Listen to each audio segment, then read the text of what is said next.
Meus amigos, minhas amigas, como eu tinha falado já antes do início da gravação, muito obrigado por estar aqui conosco, né? Um horário que eu acho bem legal de encontrar todo mundo. Hoje não poderia ser mais especial com o professor Luiz que é escritor, que é professor, dá uma série de aulas e de cursos aí ao redor do Brasil. E hoje a gente veio falar de um assunto bem interessante também, como realmente entender aquilo que você lê. É uma aula um bate-papo, na verdade, que serve tanto para pessoas que são experimentadas na leitura e no hábito da leitura, quanto para pessoas que estão iniciando também, querendo iniciar esse hábito tão fundamental e tão importante aí para a nossa formação. Antes de passar a palavra para o professor, eu não poderia de deixar eu não poderia deixar de agradecer e de comentar aqui um pouco sobre os nossos patrocinadores. Então, a gente tem uma série de empresas que viabilizam aqui o nosso grupo de estudo para que ele se mantenha gratuito sempre, para que esse tipo de conteúdo chegue até você de forma gratuita. Eu estou falando do Lumen Acervo, que é uma boutique de materiais de papelaria, feitos artesanalmente, né? Louças aí, porcelanas e cerâmicas que estão disponíveis no site, que para você que está vendo ao vivo ou para você que está vendo gravado no YouTube, o link vai estar na descrição. Beleza? Estou falando também da Mentel Seguros, que é uma corretora de seguros que atua em todas as áreas e que se compromete com qualidade e menor preço. Então, se você tem algum seguro aí, seja de carro, casa, independente do que seja, a Mentel Seguros está conosco para garantir o teu melhor seguro. Beleza? Professor, bom dia, seja bem-vindo. Muito obrigado por estar aqui conosco mais uma vez.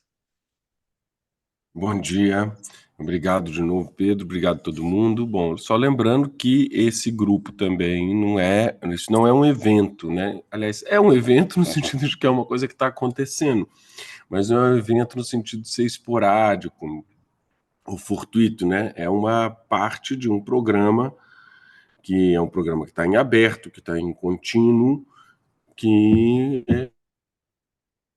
funciona mesmo como um grupo de estudos, onde a gente vai ter permanentemente alguma atividade sempre voltada dentro de um campo temático que vai da história, literatura, arte e tal, mas que tem. Menina, só estatística. Vocês já viram Ele no tem um metrô a microfonezinho quantidade de tempo aberto que aí, fica eu aqui? acho. Já estou aqui já no É? suporte aqui, Ah, então mutei. tá. E aí, mas que tem uma característica diferente que o nome evoca, que é essa reflexão sobre o trabalho e os dias, né? Eu acho que vocês devem saber deixei meu livro lá embaixo. Deixei meu livro, não trouxe. Mas esse título do nosso grupo faz referência a um livro importante da literatura clássica grega do Hesíodo,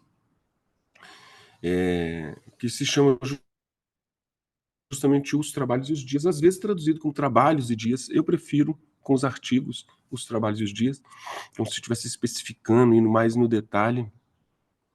Aliás, isso pode ser um bom tema para a gente pensar um pouco sobre como ler de verdade. O que uma diferença tão pequena pode fazer no significado de uma expressão entre trabalhos e dias e os trabalhos e os dias. Mas, enfim, o nosso grupo faz referência a isso e é uma coisa muito interessante, é um nome que eu gosto muito, um nome criado pelo Pedro, mas um nome que eu gosto muito para um grupo de natureza como esse, porque faz referência não só ao livro, no sentido assim,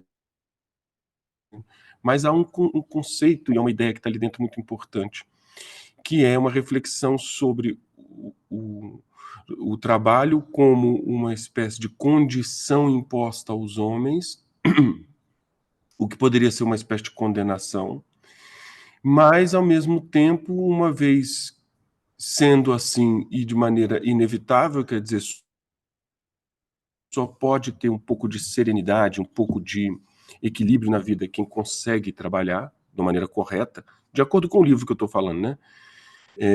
De uma condição, vamos dizer assim, de uma espécie de condenação, o trabalho passa a ser, portanto, a própria salvação, porque quem consegue fazer aquilo bem feito, aquilo que não pode aquilo do qual não se pode escapar. Quem consegue fazer bem feito tem uma vantagem na vida. Não é uma vantagem em relação aos outros. Acho que vai melhorar o som. Mudei um pouquinho a altura do microfone. Não sei se melhorou. Tá ótimo. Não uma vantagem em relação aos demais, mas uma vantagem em relação à sua própria vida, de equilíbrio, de força, de resultado e tal. E então o livro acaba fazendo uma referência a isso, e quando a gente se propõe a fazer uma coisa que chama os trabalhos e os dias, a gente está diante, vamos dizer assim, de duas condições inevitáveis, e tal como a gente lê lá, aquelas que a gente pode relutar o quanto a gente quiser, mas que a gente vai ter que resolver de alguma maneira.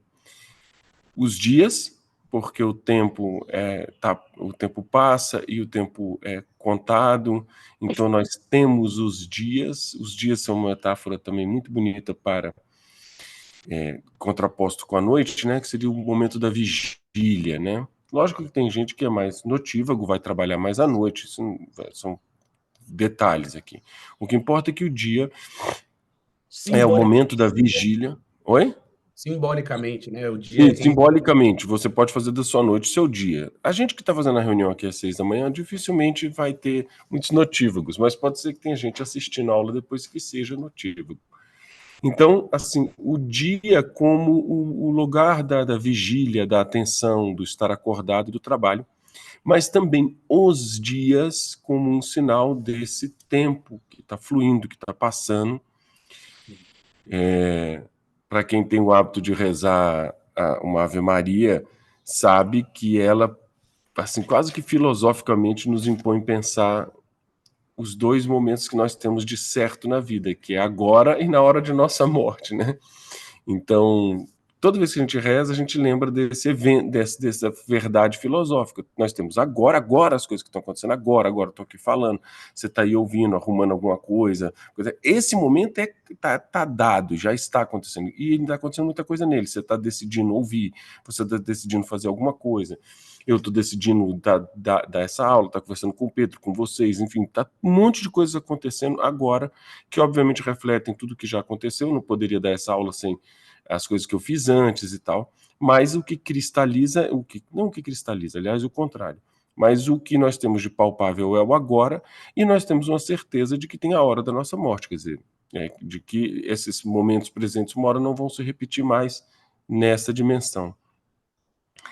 E pensar nele e pensar no outro, de alguma maneira também é pensar no que preenche essa distância, que a gente não sabe quanto que é, mas que permite a gente projetar coisas. Então, o que eu vou querer fazer nos meus próximos presentes até a hora da morte e tal.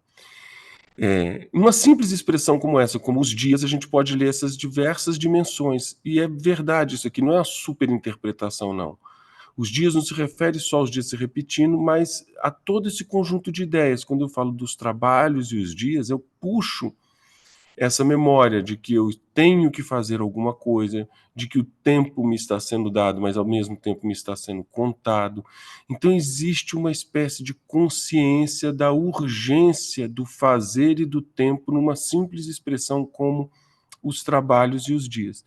E o nosso grupo vai tratar de vários temas, história, mas essa eu acho que vai ser sempre a chave de fundo, porque conversando com o Pedro, assim, a gente tem essa ideia mesmo de que tem uma ênfase aqui na questão do trabalho, do processo criativo, da produtividade. Vocês vão ver que muitos dos nossos temas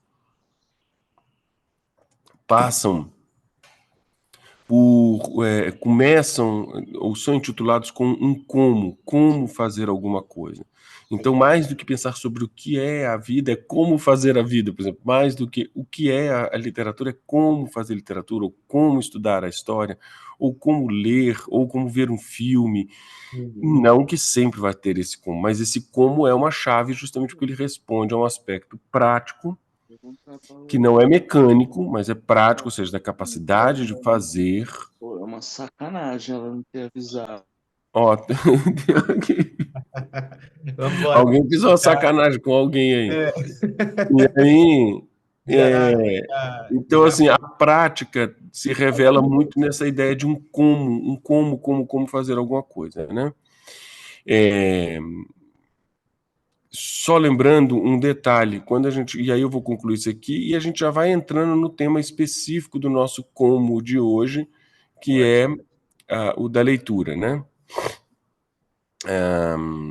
Repare o seguinte, quando a gente fala de como fazer alguma coisa, às vezes isso também pode dar uma espécie de rebaixamento da ideia, como se fosse uma formatação muito rígida, ou dicasinhas. Nenhuma coisa nem outra, nenhuma formatação das ações, nem reduzir tudo a dicas, mas uma reflexão mesmo sobre o fazer, que a gente poderia chamar de método.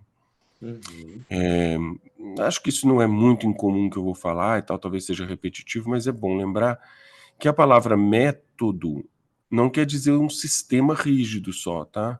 Ela quer dizer meta-odós, que vem do grego, que é caminho e quem conhece mais ou menos isso, ou seja, um caminho já conhecido, um caminho já feito, que não obriga a gente a seguir o mesmo passo, mas ajuda a mapear e a tornar a nossa exploração dos territórios mais inteligentes. Então, por exemplo, se eu for falar aqui, como vou agora, de um método de leitura, não é que você deva seguir estritamente como uma lei cada elemento que eu vou falar.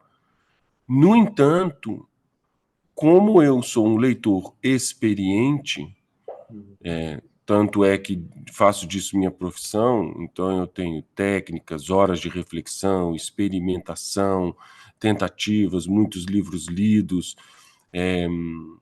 Quando eu digo experimentação, experimentação de modos de ler, experimentação da relação dos livros com a vida, de um livro com o outro, de uma arte com a outra. Então, enfim, eu estou muito envolvido com isso, li muita gente que tentou ensinar isso. Eu conheço alguns caminhos. Então, quando eu dou uma aula como essa, que é como ler de verdade, eu estou, de certa maneira, apontando um método, que a gente pode dividir até entre métodos e princípios, que, repito, não significa algo que você tem que seguir obrigatoriamente, mas ao qual você deve estar atento, porque é como eu estava falando, como se eu estivesse desenhando um mapa cuja ideia é te ajudar na sua própria exploração do território. Aprender a ler, em última instância, você só vai aprender fazendo, você só vai aprender lendo. Mas com um mapa de algumas questões, de alguns pontos de atenção, de algumas atitudes, de algumas coisas que você pode fazer, eu não tenho dúvida de que isso pode melhorar a sua experiência. Isso vale como um princípio para todas as questões, vamos dizer assim, metodológicas, né? Sei lá, quando você ensina seu filho, ou quando seu pai te educou, sua mãe te educou, eles usaram algumas coisas que eram metodológicas. Por exemplo, não bota o dedo na tomada. É um método, ele sabe, ele já conhece o resultado daquela experiência. Você não precisa ter a experiência para você saber que não vai dar bom, que não vai ser legal. Então, você segue o que o outro está te indicando. Outras coisas você só vai saber sabendo. Sei lá, gosto de kiwi. Você vai ter que experimentar. Tá bom? Professor, e o importante também, igual você disse, apesar de ser um método, apesar de ser são dicas, um mapa, como você mesmo utilizou, vai depender muito da circunstância que a pessoa está, do modo de leitura e do objetivo dela. Então, as dicas, como você falou, são práticas, são úteis, são importantes, mas cada um, de algum modo, adapta esse caminho para a direção que está buscando. Então, um texto científico vai ter especificidades que um texto ficcional não vai ter, ou então não vai precisar tanto. Um poema, uma poesia, você já vai precisar um outro detalhe que talvez chame mais a atenção e assim por diante. A ideia hoje é um panorama quase que geral para que você possa sair de todos esses textos com uma experiência a mais do que você normalmente faria se passasse ali só os olhos nas palavras. Mais ou Isso que o menos Pedro está falando é muito importante, porque isso está assim. Quando eu falei de métodos e princípios, isso está dentro da questão de princípios, tá? Então, a primeira coisa que você tem que ter em mente é isso. É qual é o propósito. Por que eu estou lendo? E isso é o que vai dar o verdadeiro encaixe com o livro que você está lendo. Então, estou lendo por quê? Porque alguém me mandou. Essa é uma situação, a gente vai até tirar ela daqui um pouco, vai deixar ela de lado, porque eu tenho outro tratamento para isso. Eu estou lendo porque eu quero. Ah, tudo bem. Eu quero o quê? Eu quero saber de história do Brasil. Então tem uma necessidade ali de informação, tem uma série de demandas que vão modular o seu jeito de ler, porque você vai ler um livro de história, você quer saber dos fatos, da relação daquilo com a realidade pragmática, tá. Ah, eu estou estudando para um concurso, é uma outra coisa. Ah, eu estou querendo saber se o que eu sinto é angústia ou ansiedade, eu estou sofrendo muito com determinada situação, então estou lendo um livro aqui sobre o casamento, a paternidade, o trabalho, qualquer coisa, porque eu estou passando por isso. Ah, eu quero me divertir, vou ler um livro da Agatha Christie. Eu quero... Estou muito interessado em, sei lá, outro tema qualquer, vou ler uma poesia sobre essa época. Então, os encaixes são entre os seus interesses, o seu desejo e aquilo que o livro pode dar, né? Então, você não pode querer tirar daqui, vamos pegar um exemplo aqui de uns poemas do Walden, um poeta americano, que exige um nível de complexidade, de atenção, de disponibilidade, de entrega para a poesia para que ela possa acontecer na sua mente, para que você consiga ver aquelas imagens. Você não vai emprestar o mesmo tipo de atenção à leitura de uma bula de remédio, por exemplo. Você vai ali, você está querendo entender uma coisa muito específica. Como é que eu uso isso aqui? Posso usar em qual quantidade? Ponto, acabou, descartou o texto. Esse Manual de outro montar tende... alguma coisa, né? Oi? Mesma coisa é o exemplo de um manual. Quero montar uma cadeira. Você não... Isso, montou, acabou. Exatamente, você quer entender uma coisa muito objetiva. Então, isso que o Pedro está falando é muito importante, que é o primeiro encaixe. E o primeiro encaixe, portanto, começa com o que eu quero. Tá? Muitas vezes a gente lê mal porque esse o que eu quero está mal colocado. Então, você está se obrigando a fazer uma coisa, você está ali com raiva, você está ali brigando com o texto, porque isso tem a ver também com o fato de que muitas vezes a primeira leitura, a gente está lendo porque a gente foi, assim, obrigado a ler coisas que não tinham nada a ver com o que a gente queria. Essa é a experiência da escola. Então, em tese não, é muito comum que você comece brigando com o texto. Você não quer estar ali, você não quer ler aquilo, alguém falou que é importante, você está só querendo mostrar para alguém ou para si mesmo que você dá conta de ler aquele negócio. Então, sei lá, a gente está lendo agora no Lumen o Enquanto Agonizo, do Faulkner, que é um livro um texto complexo e tal. Menos complexo do que aparece, mas às vezes cria uma briga muito grande. E quanto mais você briga com o texto, menos você pode entender, porque vai dando raiva, você vai se afastando do texto. Então tem que pensar o seguinte, e pegando o gancho do Pedro e entrando aqui no roteiro que eu queria comentar com vocês. Quando a gente pensa assim, como realmente entender um livro, ou entender o que você lê, eu vou destrinchar esse título e a gente vai tendo isso mais claro. E o primeiro ponto, vocês vão ver que tem exatamente a ver com o que o Pedro falou sobre a questão dessa espécie de sintonia.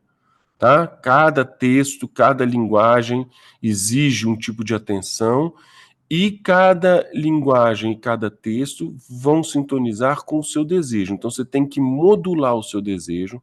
Eu estou usando a palavra desejo para que ela tenha mais ênfase, inclusive, do que propósito, mas a gente poderia pensar no seu propósito. O meu propósito é passar no concurso. Você vai adequar o seu desejo a isso e vai emprestar um tipo de atenção e vai fazer um tipo de atividade. Meu propósito é me tornar mais inteligente em relação à minha experiência humana, vou ler literatura, é me divertir. Então você vai modular essa primeira questão que tem que ter para ter essa sintonia. Pensando nisso, você vai no seguinte: o que é um livro? O que é um texto? Né? Um livro ou texto, ele é, antes de tudo, como é que eu vou dizer? Um objeto mágico.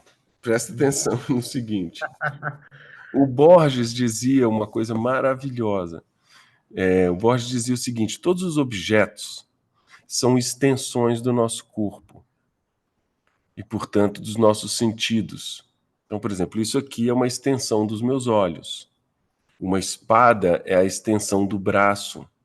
O arado é uma extensão do braço. E assim por diante. O livro é uma extensão da imaginação humana e da voz humana. Ele amplia e leva para longe a voz e a imaginação barra a inteligência humana. O que quer dizer o seguinte, aqui dentro, eu vou pegar esse aqui também menorzinho. Aqui dentro, o que você tem não é uma massa de imagens só, tá? Se você fala português, esse livro está em português. Você, batendo o olho nisso aqui, vai ver que você não tem aqui só um desenho aleatório. Sei lá, se isso aqui tivesse em sânscrito e você não lê sânscrito, isso seria só uma imagem. Mas isso é mais do que uma imagem, isso é um código. E quando eu abro o livro, esse código é capaz de emitir uma voz. Então, a primeira coisa que acontece, a primeira coisa que a gente tem que saber sobre um livro ou um texto, é que ele é um... Por que eu chamei de objeto mágico? Porque ele é um objeto cifrado que guarda uma voz humana. Então, quando eu vou mexer nesse objeto cifrado, que eu estou chamando de texto, o que eu quero fazer, na verdade, é liberar essa voz humana contida ali dentro do objeto material simbólico que eu estou chamando de texto, né? Escrita. A minha capacidade como alfabetizado e tal, ela pode pegar aquele texto e abrir como uma caixa de Pandora, sei lá, não é nem o melhor exemplo, só porque eu estou com o Exildo aqui na cabeça, me veio isso. Mas ela pode abrir aquela caixa e deixar sair lá de dentro uma voz. Um exemplo que eu sempre dou, que é uma imagem que eu tenho, não sei a idade de vocês, mas eu sou da época do desenho animado da TV. Então, Tom e Jerry, etc. Né? E uma imagem que acontecia muito nesses desenhos animados era quando um personagem machucava a mão, sei lá, batia a mão em algum lugar, e ele não podia gritar, porque, sei lá, o gato ia acordar o cachorro, Aí ele ficava né? segurando o grito, aí achava uma lata de lixo, aquelas latas de lixo grande, abria e gritava lá dentro e fechava. E resolvia a situação e ia embora. Invariavelmente, algum personagem depois, em algum momento, por outro motivo qualquer, abria aquela lata e tomava um susto, porque o grito saía lá de Sim. dentro. Nunca deixei de pensar no livro como essa imagem. Quer dizer, isso aqui é um objeto físico, que alguém botou uma voz aqui dentro, e que você vai lá abrir e vai deixar esse fantasma sair. Fantasma do grego vem de phantom, né, de fenômeno. Então, assim, você vai deixar essa imagem ou essa voz sair lá de dentro. Então, a Professor, primeira coisa... perfeito. Oi? Exemplo perfeito. Eu gostei muito disso. Hum. Porque só assim, porque esse grito ele consegue imprimir, né? Muitas coisas que o livro quer passar, desejo, desespero, ansiedade, vai depender por que você gritou. Muito legal. Não, exato, totalmente. Quer dizer, você, quando... Isso que o Pedro está falando também é muito importante, que eu nem dei ênfase aqui no coisa, do grito. Por quê? Porque quando você vai ler aqui, você não está apenas... Pode estar, você não está apenas... A ideia não é que você tem uma potencialidade de tirar dali só uma informação. E aí volta para a primeira coisa que a gente estava falando. Existe uma escala de atenção e uma escala de possibilidades nessa operação. Então, se eu estou lendo lá o manual de montar a cadeira, eu tiro uma informação. Ela não tem ênfase, ela não tem notas, ela não guarda uma experiência humana no sentido mais profundo, ela não se parece com o que eu estou sentindo, nada disso. O que acontece é que eu tenho uma informação, tiro a informação dali, uso a informação. Ponto. Exatamente como o Pedro está chamando a atenção sobre a metáfora que eu usei, sobre o grito, quanto mais sofisticado vai ficando o texto e mais artístico, ou seja, quando a gente vai para dentro dos contos, dos romances, da poesia, eu não só tiro informações, vocês vão ver que isso vai bater com a parte final da aula aqui, eu acho que deve ser daqui mais uns 10 minutos, eu tinha programado meia hora, mas eu falo que só Manda ver, professor. Então, mas eu acho que mais uns 10 minutinhos. Não só você vai tirar informações, como você vai percebendo notas emocionais, espirituais do que está acontecendo ali dentro. Então, essas camadas vão ficando sutis. Então, é exatamente isso. Quando abre a lata, não vem só uma informação, alguém gritou aqui, vem o próprio grito. Então, eu posso me identificar com aquele grito. E essa é uma das coisas mais poderosas da literatura. É o que eu tenho a ver com essa tristeza, com essa covardia, com essa coragem, com essa alegria, com esse desejo que eu tô vendo o personagem sentir na minha frente, eu ouço a voz dele, né?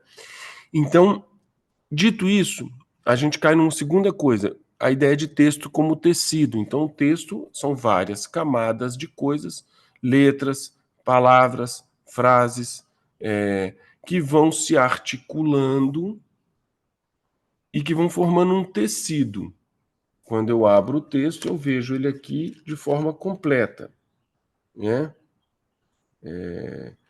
Por exemplo, aqui eu tenho uma letra E, depois eu tenho uma letra M, depois eu tenho uma letra B, depois O, R, A, aí eu tenho um espacinho, uma letra F, uma letra O, uma E.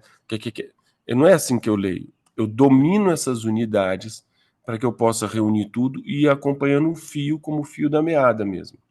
Embora fosse a época da floração das cerejeiras, havia poucos turistas por causa da chuva.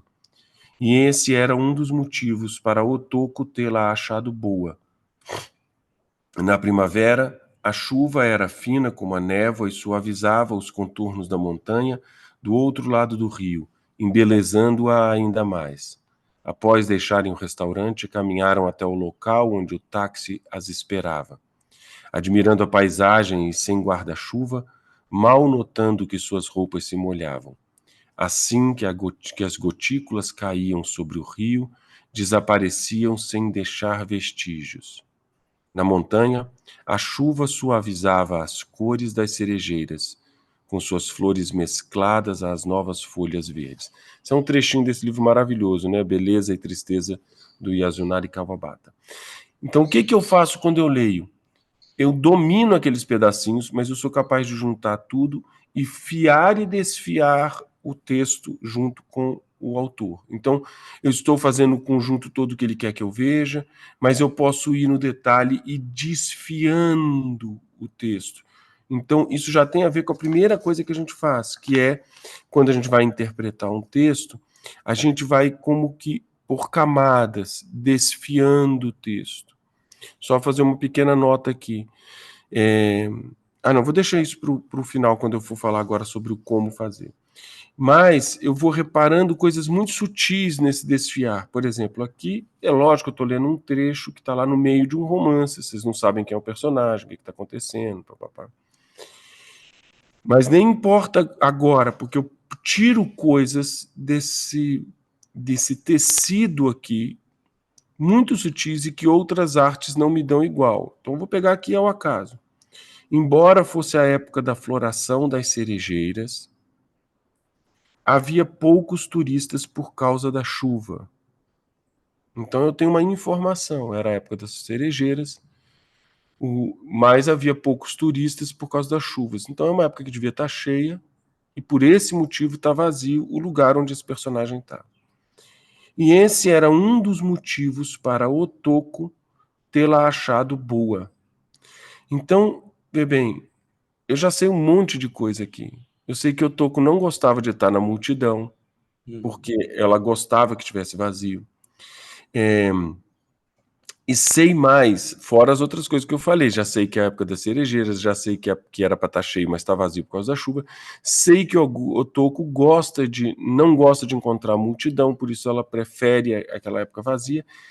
E um dos motivos é esse. Mas tem uma outra alegria de Otoko que eu não estou vendo aqui. Porque diz assim, e esse era um dos motivos para Otoko tê-la achado boa. Esse eu sei, tá claro. Mas qual outro? Esse outro é que interessa. Esse era só um dos motivos para Otoko achar bom. Então, o que mais eu acha bom que não está nos nossos olhos? Tal? Então, eu vou desfiando as sutilezas do texto para ir penetrando nos seus sentidos, nas suas possibilidades. Isso tem a ver com... completando essa ideia, e isso tem a ver com o como fazer isso. Eu vou completar essa ideia e vou entrar no como aqui, e vou dar 4 dicas básicas, tá? Então, como a primeira coisa que a gente tem que entender aqui é que tem um outro detalhe no texto, que é no texto da aula, que é como entender, como realmente entender um livro, é que a gente desfaça a falsa ideia de que eu estou lendo e não estou entendendo nada. Não, você não está lendo, tá? Essa ideia de que eu li e não entendi é uma ideia mentirosa. Você não leu.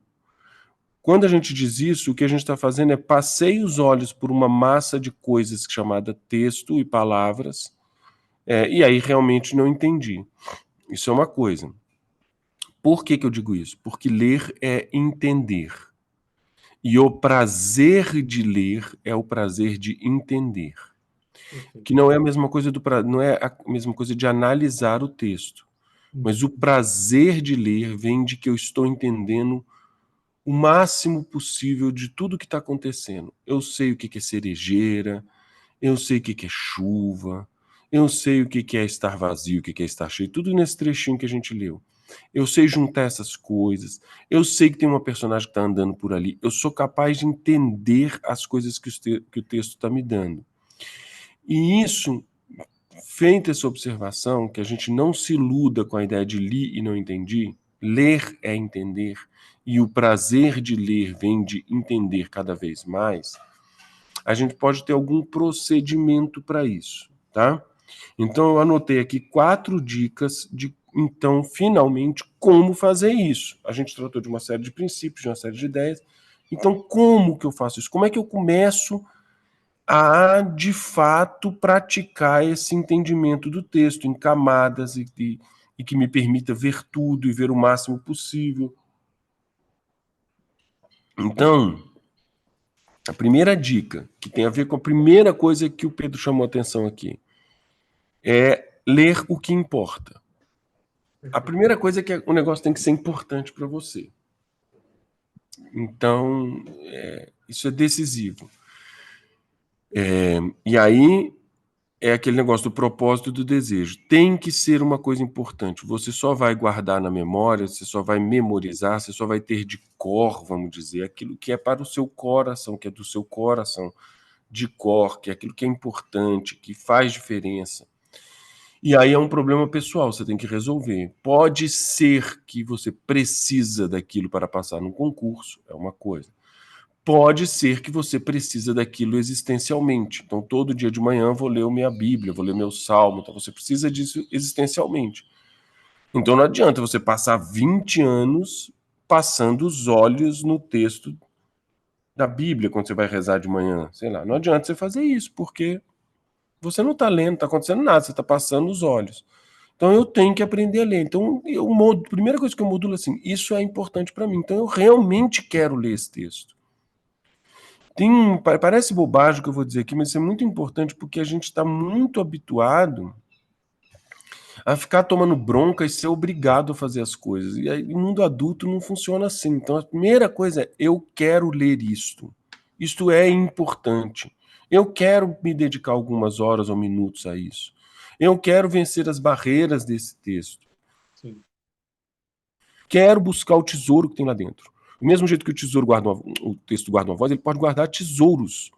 Então você tem que decidir, eu quero esse negócio estar lá dentro. Então pronto, então modulando o seu desejo, tendo claro o seu propósito, que aquilo é importante, você começou o jogo. Essa é a primeira coisa. Para você não ficar se obrigando. Ah, não, mas eu queria ler esse texto que eu queria mostrar para os outros, porque alguém falou que era importante. Larga, cara, vai fazer outra coisa. Entendeu? Tem que ser importante para você. Essa é a questão fundamental. Feito isso, segundo ponto, lembrar que uma leitura, lembre-se da imagem do texto como um tecido, é ler em camadas. Então, há muitas descrições de camadas de leitura. Então, você vai passo a passo. Você vai pegar uma camada, depois outra, depois outra, depois outra. Há camadas que a gente pode descrever. Eu não vou fazer isso aqui, vou descrever só uma, que é a primeira de todas, e que se refere mais especificamente à literatura. Mas a primeira camada de um texto é que eu tenho que entender o que está acontecendo aqui dentro. Qual é o tema do texto? O tema do texto é uma mulher que é apaixonada por um cara que volta a procurar ela muitos anos depois, está aqui, tá? Estou sabendo. Mas o que está acontecendo nesta cena? Ela está passeando com a sua aprendiz de pintura no jardim de cerejeiras. Tá?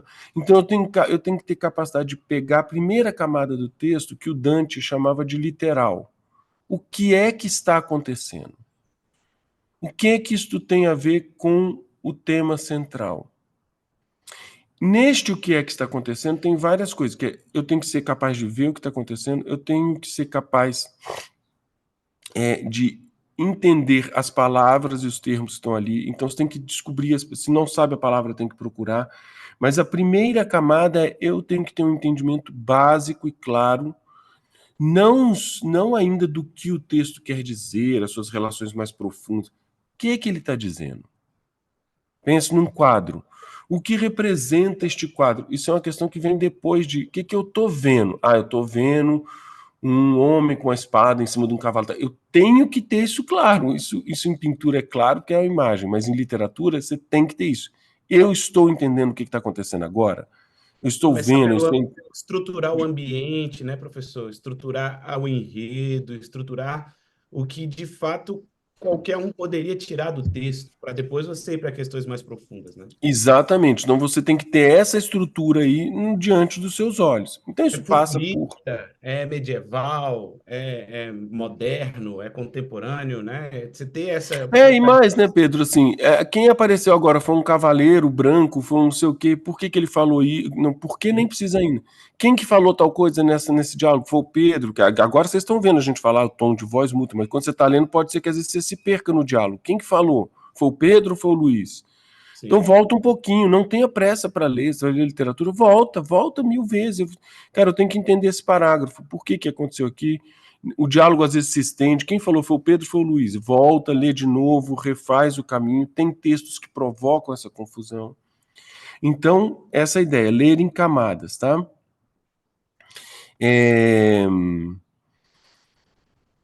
Isso também tem a ver, só um detalhe, com que você não tenha ansiedade.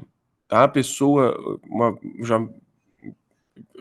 vez fala para mim assim, eu li a Divina Comédia e não entendi. Eu falei, o que você quer dizer com não entendi? A Divina Comédia é um texto lido, relido, esquadrinhado, destrinchado, pesquisado. Ela é de 1200 e alguma coisa. Quando faz o cálculo, eu sou de letras, não sei fazer esse cálculo, sei lá. Muito tempo. Há muito tempo. Cara, e ninguém continua pesquisando, e investigando e descobrindo significados. Você queria realmente dar uma sentada ali e entender completamente todas as camadas da Divina Comédia? Então você tá doido, entendeu? O que acontece é que você entendeu o quê? Entendi que tinha um carinha que estava perdido numa floresta, entrando naquela floresta, apareceram 3 animais que ameaçaram ele, e tinha uma mocinha que ele era para... Pô, então você já começou a ler. É isso. Numa releitura, se o seu interesse e o seu desejo levarem para lá, você vai outra camada, vai conectar aquilo com outras obras. Né? Porque a gente pode fazer uma aula aqui, por exemplo, em que eu vou fazer 1 hora sobre os 3 primeiros versos da Divina Comédia. E vocês vão ver a quantidade de coisa que vai sair dali de dentro. Aí isso acontece na magia? Não. Eu li outros caras, li comentários, vi filmes, li milhões de livros. Então tudo isso vai se somando e tal. Mas a primeira coisa, eu entendi que tinha um carinha entrando na floresta, ele ficou com medo, eu também já senti medo de me sentir perdido. Opa, já tem uma identidade, ele estava perdido, eu também, ele não sabia o que fazer. Então, isso, camadas. Não tem ansiedade assim, entendeu? Não entendi Dostoiévski. Nada? Você não entendeu nada ou entendeu alguma coisa? Se entendeu alguma coisa, você começou o processo de descer nas camadas ou subir nas camadas. Segundo toque. Terceiro. Para ter uma técnica mnemônica, que é uma técnica de memorização, tá? Eu vou dividir aqui em duas coisas. Uma não vai dar para falar, que a gente pode deixar isso para um próximo encontro. Técnicas objetivas de memorização, como ter memorização de poemas, memorização de trechos capazes de você recitar e dizer em algum lugar. De guardar no seu repertório mecânico de memória, aquele repertório que você puxa quando você quiser. Existe uma outra questão de guardar na memória, que é fazer com que aquilo que você leu ou absorveu se incorpore ao seu repertório profundo, que aquilo não seja uma coisa que some completamente da sua memória, mas ela fica lá, e de vez em quando ela volta, e você tem a referência, e você guarda o mais importante. Você pode não lembrar exatamente as palavras, mas você guardou o mais importante. Pense no texto, voltando lá no começo do texto, como vozes, vozes como conversas. Você vai no livro encontrar uma pessoa, ter uma conversa. Tem conversas que você teve que desapareceram. Oi, seu Zé, como é que tá? Beleza? Como é que foi o jogo? Pô, Palmeiras ganhou ontem e tal, não sei o que, saiu da padaria, acabou, que daqui a pouco sumiu. Você repete todo dia e não fica nada. E tem aquela conversa fundamental que você teve com seu marido, com seu pai, com sua mãe, com sua mulher, com sua namorada, com seu amigo, em que a outra pessoa estava inteira e você estava inteiro e alguma coisa muito importante foi dita, inesquecível. E você pode não lembrar as palavras exatamente, mas aquela conversa se incorporou na sua memória. Tal. Alguns livros se incorporam na sua memória de fundo e vão. Vou falar disso. Como fazer isso? Que, na verdade, tem a ver com também como entender realmente o texto, porque é quando você entende realmente que ele passa a se incorporar à sua memória. E cadê? Eu acho que eu tinha até aqui, não tenho. A primeira coisa, apesar de eu usar, tá? Eu achei que tinha que só para ilustrar, mas não tenho. Tá vendo como eu nem tenho mais? Abandone marca textos, canetinhas, escrever do lado do texto, grifar, abandone tudo isso. Vocês vão ver que eu estou falando, mas eu faço, tá? Então, por que eu estou dizendo assim, enfaticamente abandone? Porque não está aqui o que acontece. Você faz isso aqui para outra coisa, eu faço isso aqui para que eu depois possa voltar para o texto e achar o que eu queria. Então, por exemplo, isso aqui. O que eu escrevi aqui nesse cantinho aqui, tá? Eu marquei. Usar este parágrafo para uma oficina de escrita, seguindo variações, reescrevê-lo com variação intencional. Então, eu vi aqui um exercício para uma oficina de escrita que eu estou preparando. Então, eu posso usar esse parágrafo com tal exercício que é dar esse parágrafo. Então, eu tenho um objetivo, estou usando o livro como um documento para eu voltar, para eu conversar com ele. Mas, se eu quero que esse conteúdo que eu acabei de ler passe a fazer parte da minha memória, o melhor método do que fichamento, anotar, é você fechar o livro e explicar ele para alguém. Pode ser alguém que está do seu lado, que vai ser sua vítima, pode ser, ou um agraciado, porque você pode estar levando de grátis para ele coisas maravilhosas, ou pode ser um amigo imaginário aí, entendeu? Ou pode ser um vídeo que vai para o YouTube e algum outro maluco vai encontrar e ver. Pronto. Né? Mas o exercício fundamental aqui, cara, é o seguinte. Eu acabei de ler um texto super complexo explicando o que é mímese e que tal, não sei o que tá. Aí eu tenho que fechar o livro e falar, cara, o livro do Pedro acabou de explicar o que é mímese e ele chamou a atenção para que ela originalmente sei lá, mas pode usar, a linguagem é sua, você está falando, é você, né? Então, aqui ela é uma representação, mas não é exatamente uma cópia, porque a realidade tem a ver com modelos, então ela tenta apresentar a imagem daquele modelo, e aí você faz a sua explicação do que é mímese, do que você acabou de ler, ou qualquer outra coisa que seja, obviamente. Então, o fato de sair da leitura e explicar ou recontar, no caso de uma literatura, ajuda. Então, você está lendo um romance, eu tenho muita dificuldade de ir pegando os grandes blocos da narrativa. Então, faz o primeiro bloco. Então, eu estou com Proust aqui. Então, sei lá, uma da dica para ler Proust. Quando ele completar um ciclo daquele complexo, para 10 páginas, 15, 2, 3, não interessa o número de páginas. Esquece esse negócio de número de página. Esquece, você não está numa corrida. Para e explica para você mesmo. Cara, o que que aconteceu nessa cena? Ele chegou, encontrou fulano deu aquele medo nele, porque o fulano frequentava a casa muito cedo e tinha a ver com um personagem que ele achava feio, papapá. Reconta em 3 minutos, tá? Esse exercício dura 3, 5 minutos, no máximo. Seja um livro de teoria, um livro que você está estudando, seja um livro de literatura, no caso de literatura, reconta. Num caso de um livro de teoria ou de estudo, explica o que você acabou de ver. Essa prática depois pode ser incrementada com, inclusive, escreve o que você acabou de explicar.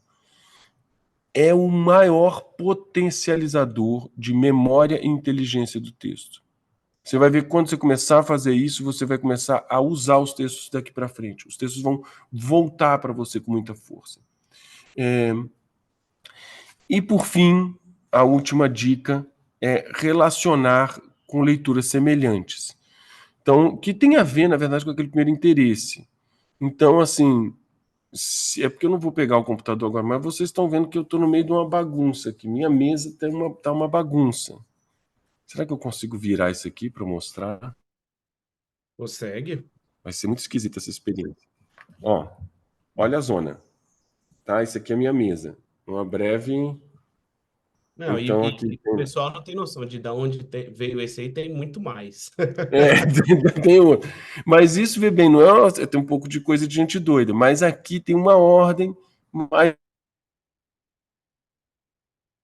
ou menos que eu sei qual é, em que eu vou tirando da estante as coisas com as quais eu estou trabalhando, e elas vão se acumulando, e isso reflete um pouco o meu período de trabalho. Quando eu zero um assunto, sai tudo isso dessa mesa, vai começando a zona de novo. Fica aqui as coisas que eu estou estudando permanentemente, que eu tenho horário. Então, por exemplo, aqui tem um negócio da Bíblia aqui. Então eu estou estudando essa galera aqui. Ele fica aqui paradinho. Tá bem a minha mão. Aqui livros de arte. Aqui, sei lá, enfim, ali está o latim, bagunça, literatura. Enfim, isso não importa. Mas o que eu estou fazendo aqui é essa última dica. Eu, por períodos de interesse, eu mergulho em determinadas coisas e vou relacionando esses livros. Então, sei lá, você relacione os livros que você está lendo a partir do seu interesse. Eu estou muito interessado em Japão. Acumule leituras com coisas do Japão. Sei lá, me separei, estou numa crise emocional. Leia coisas relacionadas a isso. Eu estou completamente apaixonado. Então, leia coisas relacionadas a isso. Eu sei qualquer coisa, enfim, estou num trabalho novo, não suporto o meu trabalho. Leia sobre essa relação de trabalho, leia sobre essas coisas que têm a ver com o seu interesse, com o seu desejo, e que você vai fazendo teias de significado entre você e os livros, e dos livros entre si, para que você não fique pulando só de galho em galho. Isso é uma dica de todas, é a menos importante no sentido de que cada um vai achar o seu ritmo. É que geralmente funciona quando você conecta os assuntos. Mas você pode ser um leitor completamente fluido. Você que sabe. O fundamental é essa ordem. É ter o propósito claro, adequar o seu desejo real de ler, achar os livros que se conectam com esse desejo, saber que os livros são objetos que guardam vozes humanas, então você está indo lá ouvir essa voz numa conversa. Isso será que fazer isso significa entender tudo o que está sendo dito. Você tem que entender o livro, tem que entender a frase, tem que entender o parágrafo. Esquece a velocidade, volta, relê, tira dúvidas sobre o vocabulário, dane-se se você vai levar 5 anos lendo, não interessa. Você não precisa ler tudo rápido, ninguém está mandando, você já saiu da escola, não vai fazer prova. Lembre-se que você está lendo em camadas. Então você vai ter camadas, dependendo da complexidade do texto, você pode passar 20 anos lendo esse texto que você vai penetrando em camadas. E explique, para ter uma memória, para ter uma técnica mnemônica, explique o que você está lendo em porções. Entendeu um pedaço da coisa?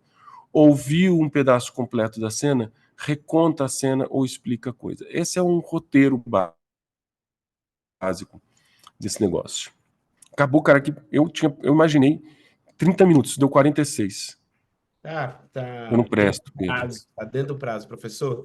Eu não presto, cara. 16 minutos foram interrupções minhas, então por isso que não deu.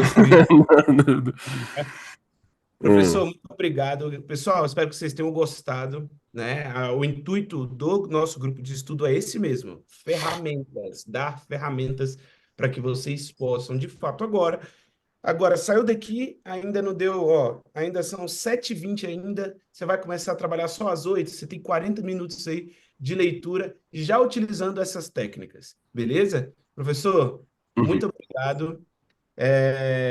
A gente vai voltar várias vezes aqui para gravar outras coisas, mas acho que valeu muito a pena o pessoal ter acordado um pouquinho mais cedo, estar aqui com a gente, porque, como eu falei, essas aulas no início do dia, elas podem dar a tônica do dia todo e mudar bastante a cor do nosso dia, a cor do nosso trabalho e da nossa leitura. E a gente, como sempre, te agradece e dizemos que estamos sempre muito felizes de ter você aqui conosco, porque uma aula dessa, dicas e ligações e símbolos e conexões como essas que a gente teve aqui, a gente não encontra, eu diria, em poucos lugares ou em nenhum. Então, muito obrigado, pessoal. Valeu, Pedro. Estamos por aqui. Obrigado você demais, obrigado a todo mundo. Um abraço para todos e até o nosso próximo encontro, pessoal. Valeu demais. Valeu.